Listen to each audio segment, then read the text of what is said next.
Bonjour à tous, Kevin pour Ethic et le GOMS. Dans cette vidéo, on va aborder le dashboard AdWords ou comment afficher les bonnes données pour différencier les internautes lambda des internautes qui remplissent l'objectif de conversion et qui sont des prospects clients pour l'annonceur. Ce sont des données qui vont nous permettre ensuite de piloter et optimiser les investissements à la performance. Donc on va avoir différentes informations en fonction des objectifs de votre annonceur qu'on va pouvoir catégoriser en trois parties. On va avoir donc la partie objectif trafic qualifié, si votre annonceur n'aura pas de lead particulier ou de chiffre d'affaires, de valeur, où là, on va afficher des informations telles que le temps passé sur le site, les pages vues, le taux de rebond. Ensuite, on va avoir les objectifs de lead, donc si vous remontez des leads sur votre site, comme on a pu en parler dans les précédentes vidéos, où là, on va avoir des informations telles que les conversions indirectes. Alors, petite précision sur les conversions indirectes. À partir du moment où la conversion est issue du dernier clic sur une annonce AdWords, elle va remonter dans la conversion. Si jamais AdWords a participé à la conversion, mais que la conversion est remontée par exemple sur du naturel ou sur du lien direct, Google va être considéré comme un levier qui a assisté à la conversion, et donc cette conversion sera dans indirect. Vous avez la possibilité de la remonter également. Conversion pour les appels téléphoniques, donc si vous avez activé l'extension d'appel Google sur AdWords, le coût par acquisition, le taux de conversion, et derrière, on va avoir également, même pour la génération de leads, les informations de navigation telles que le temps passé sur site, les pages vues, le taux de rebond. Pour l'objectif valeur chiffre d'affaires, on va avoir l'ensemble des informations objectif lead, donc conversion indirecte, conversion appel, etc. Avec en plus la remontée de la valeur de conversion, donc du chiffre d'affaires, la valeur de conversion indirecte et le retour sur investissement. Idem, on va afficher les informations pour le trafic qualifié, y compris pour des annonceurs qui optimisent à la rentabilité. Alors concrètement, pour afficher les informations sur votre interface Google AdWords, vous allez vous rendre par exemple au niveau de la campagne et vous allez faire colonne, personnaliser les colonnes.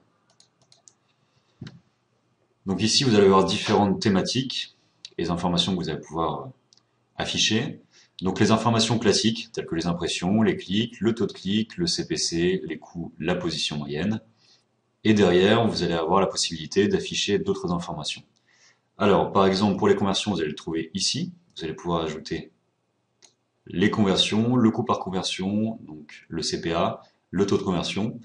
Idem pour le chiffre d'affaires, vous allez le trouver dans cette rubrique-là. Valeur de conversion totale, valeur de conversion sur coût, donc le ROI. Conversion générée par un appel téléphonique se trouve ici également.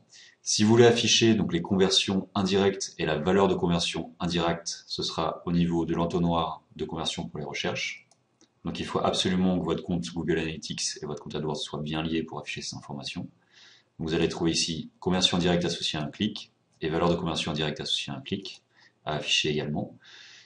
Et pour les données de qualité de trafic, donc idem, il faut que le compte Google Analytics soit bien lié au compte AdWords. Vous allez le trouver ici dans la rubrique Google Analytics avec le taux de rebond, les pages par visite et la durée moyenne de la visite. Donc ici, on va voir qu'on a affiché les conversions indirectes, les conversions par appel téléphonique, le coût par conversion, le taux de conversion, la valeur de conversion totale, la valeur de conversion indirecte associée à un clic, la valeur de conversion sur coût, la durée moyenne de la visite, les pages par visite et le taux de rebond. Important de bien organiser l'ordre de ces colonnes. Ce sera plus simple ensuite pour vous pour analyser les données et ce sera beaucoup plus direct. Vous enregistrez ensuite votre dashboard pour être sûr de le récupérer systématiquement à chaque